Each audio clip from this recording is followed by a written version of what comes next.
விசிக நடத்தும் மது ஒழிப்பு மாநாட்டில் திடீர் விபத்து. சற்று முன் வெளியான முக்கிய தகவல். அதிர்ந்து போன பொதுமக்கள். அதாவது, விடுதலை சிறுத்தைகள் கட்சி சார்பில் இன்று உளுந்தூர்பேட்டையில் திருமாவளவன் தலைமையில் மது ஒழிப்பு மாநாடு நடைபெறுகிறது. இதில் திமுக சார்பில் RS பாரதி, TKS இளங்கோவன் மற்றும் கூட்டணி கட்சியினர் பலரும் இதில் பங்கேற்கின்றனர். சட்டமன்ற தேர்தல் நேரத்தில் தமிழ்நாட்டில் மதுவிலக்கு அமல்படுத்துவோம் என்று திமுக ஏற்கனவே கூறியிருந்தது.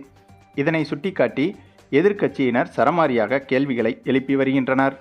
சில சமயங்களில் கூட்டணி கட்சிகள் கூட மது ஒழிப்பு குறித்து தீவிரமாக பேசத் தொடங்கின. இந்த வாய்ப்பை பயன்படுத்தி ஸ்கோர் செய்ய நினைத்த விசிக மது ஒழிப்பு மாநாட்டை அறிவித்தது. அது மட்டுமில்லாது மாநாட்டில் பங்கேற்க அதிமுகவுக்கே அழைப்பு விடுத்தது. இந்த மாநாட்டில் அதிமுக பங்கேற்கப் போவதில்லை என்பது இரண்டாவது விஷயம். ஆனால் அதல பாதாளத்தில் இருந்த அதிமுகவுக்கு விசிகவின் அழைப்பு 2026 தேர்தல் கூட்டணிக்கான கிரீன் சிக்னலாகவே மாறியது. திமுகவுக்கும் இது அதிருப்தியை ஏற்படுத்தியது. எதிர்வரும் சட்டமன்ற தேர்தலில் அதிக தொகுதிக்கு திருமாவளவன் அடி போடுகிறார் என்று திமுக உடன்பிறப்புகள் சோசியல் மீடியாவில் கருத்துக்களை வெளிப்படுத்த தொடங்கினார்கள். இந்த கருத்தை உறுதி செய்வதைப் போல ஆட்சியில் பங்கு வேண்டும் என்று விசிகவும் பேசத் தொடங்கியது. எல்லாவற்றையும் பார்த்த திமுக இதற்கு மேல் விட்டால் வேலைக்கு ஆகாது என்று உடனடியாக உதயநிதியை துணை முதல்வராக அறிவித்தது.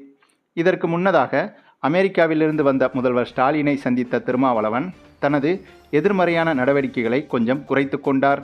இந்த நிலையில்தான் இன்று உளுந்தூர்பேட்டையில் விசிகவின் மது ஒழிப்பு மாநாடு நடக்கிறது.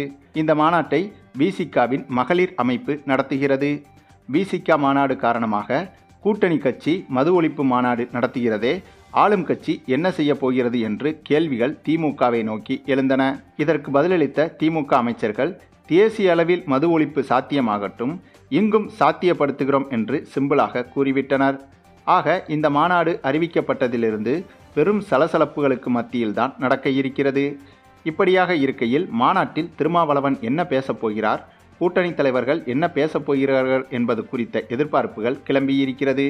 பத்தாக்குறைக்கு தற்போது நடந்து வரும் இந்த மாநாட்டில் மேடை சரிந்து விழுந்து லேசான விபத்து ஏற்பட்டதாகவும், விபத்தில் சிலரது உயிருக்கே ஆபத்து விளைவிக்கப்பட்டதாகவும் சில தகவல்கள் வெளியானது. ஆனால் அப்படி எதுவும் உண்மையாக நடைபெறவில்லை என்றும், இது வெறும் வதந்திதான் என்றும் விசிக நடத்தும் இந்த மாநாட்டுக்கு அவப்பெயர் ஏற்படுத்த வேண்டும் என்று எதிர்க்கட்சிகள் சில இதுபோன்ற வதந்திகளை பரப்பி வருகின்றனர் என்றும் தகவல்கள் வெளியாகியுள்ளது. மேலும் திருமாவளவன் அவர்கள் நடத்தும் இந்த மாநாடு வெற்றி பெற நம் அனைவரது சார்பிலும் வாழ்த்துக்களை இந்த வீடியோவின் கமெண்ட் மூலமாகவும் தெரிவித்துக் கொள்வோம்.